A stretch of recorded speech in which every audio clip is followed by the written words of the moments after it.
आइए देखते हैं पावलोव का सिद्धांत।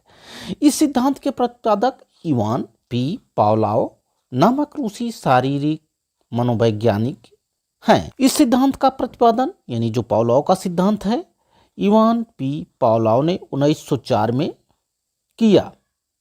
ये एक फिजियोलॉजिस्ट थे यानी शारीरिक मनोवैज्ञानिक थे। कहाँ के थे? रूस के थे। पावलोव कहाँ के मनोवैज्ञानिक थे? ये रूस के मनोवैज्ञानिक थे।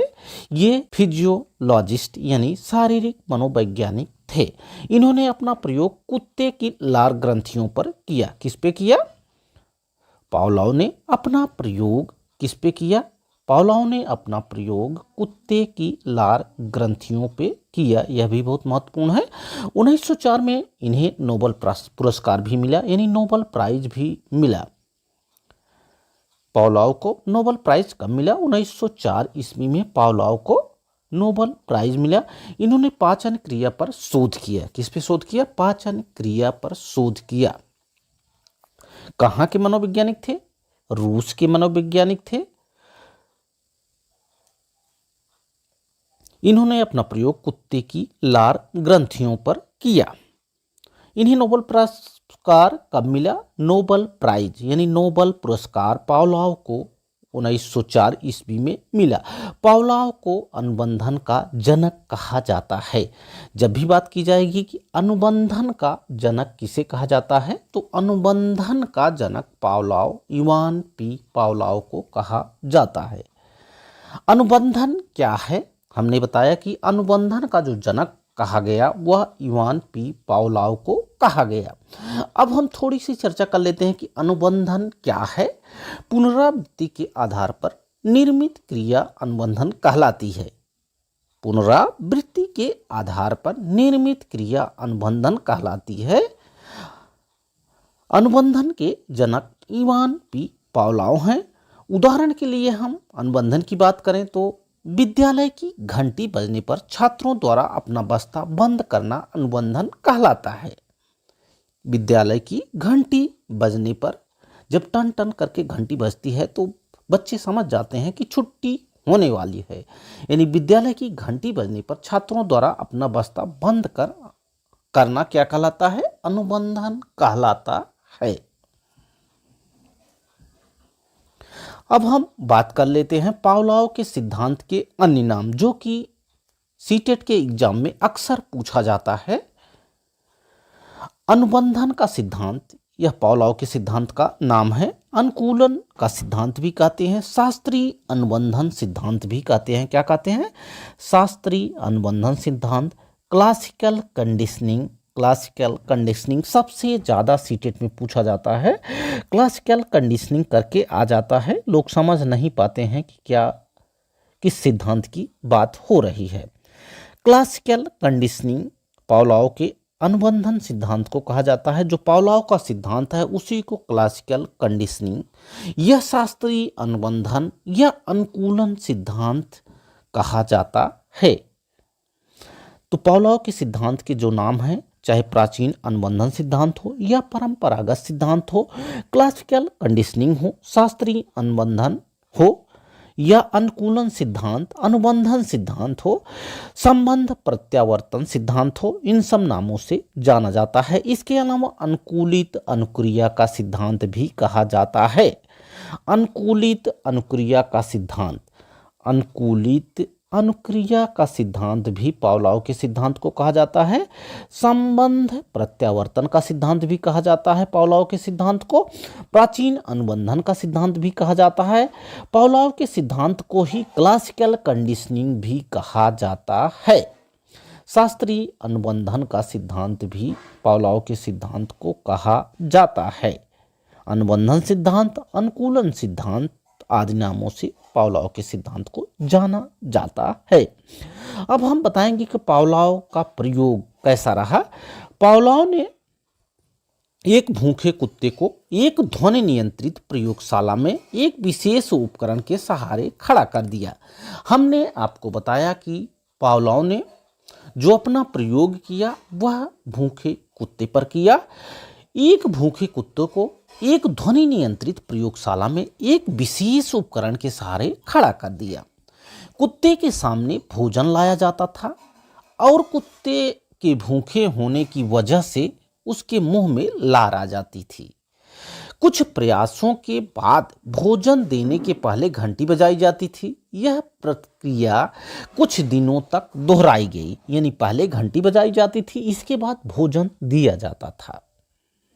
यह प्रक्रिया कुछ दिनों तक दोहराई गई तो यह देखा गया कि बिना भोजन आए ही मात्र घंटी की आवाज से कुत्ते के मुंह में लार निकलना शुरू हो जाती। एक भूखे कुत्ते को एक ध्वनि नियंत्रित प्रयोगशाला में एक विशेष उपकरण के सहारे खड़ा कर दिया गया। किसके द्वारा? पावलोव के द्वारा। पावलोव ने देखा कुत्ते के सामने भोजन लाया जाता था, इसके बाद कुत्ते को भूखे होने की वजह से उसके मुंह में लार आ जाती थी। कुछ प्रयासों के बाद भोजन देने के पहले घंटी बजाई जाती थी। जब घंटी बजाई जाती थी तो उसके तुरंत बाद भोजन दिया जाता था। यह प्रक्रिया कुछ दिनों तक दोहराई गई, यानी इसको रिपीट किया गया बार बार। तो हुआ क्या? बिना भोजन आए ही मात्र घंटी की आवाज से ही कुत्ते के मुख से लार निकलना शुरू हो जाती थी। यही प्रयोग किया पावलोव ने। अब क्या निष्कर्ष निकाला? पावलोव के अनुसार घंटी की इस आवाज पर लार के स्राव करने की अनुक्रिया सीख लिया था। पावलोव के अनुसार कुत्ता घंटी की आवाज पर लार के स्राव करने की अनुक्रिया सीख लिया था, यानी घंटी बजाई जाती थी तो वह जान जाता था कि भोजन आने वाला है, तो उसकी लार टपकने लगती थी। ठीक उसी प्रकार जिस प्रकार से टन टन करके घंटी बजाई जाती है और बच्चा यह समझ जाता है कि घंटी किस प्रकार से बजाई गई, यदि उसे जल्दी जल्दी टन टन करके बजाई गई तो वह जान जाता है कि वह छुट्टी होने वाली है, तो वह अपने बस्ते को पैक कर लेता था। ठीक उसी प्रकार से कुत्ते को घंटी बजाने के बाद भोजन दिया जाता था। तो कुत्ता भी समझ गया था कि घंटी बजी तो भोजन मिलने वाला है, मात्र घंटी बजने से ही उसकी लार टपकने लगती थी। इससे पावलोव ने निष्कर्ष निकाला कि कुत्ता घंटी की आवाज पर लार के स्राव की अनुक्रिया सीख लिया था। उनके अनुसार घंटी की आवाज उद्दीपन किसका काम करती थी? घंटी की आवाज उद्दीपन यानी स्टिमुलस का कार्य करती थी, तथा लार का स्राव अनुक्रिया रिस्पॉन्स के बीच एक सहचर्य कायम हुआ, जिसे अनुबंधन की संज्ञा दी गई। किसके किसके बीच अनुबंध कायम हुआ? उद्दीपन और अनुक्रिया के बीच एक अनुबंध कायम हुआ। उद्दीपन यानी स्टिमुलस और अनुक्रिया यानी रिस्पॉन्स के बीच एक सहचर्य कायम हुआ, जिसे अनुबंधन की संज्ञा दी गई। आशा है कि जो बातें हम आपको बता रहे हैं आपको समझ में आ रही होंगी। पावलोव ने अपना प्रयोग किस पे किया? पावलोव ने अपना प्रयोग कुत्ते पर किया। कुत्ते को उन्होंने एक ध्वनि नियंत्रित प्रयोगशाला में रखा। विशेष उपकरण के माध्यम से कुत्ते के सामने भोजन लाया जाता था। कुत्ते के भूखे होने की वजह से उसके मुंह में लार आ जाती थी।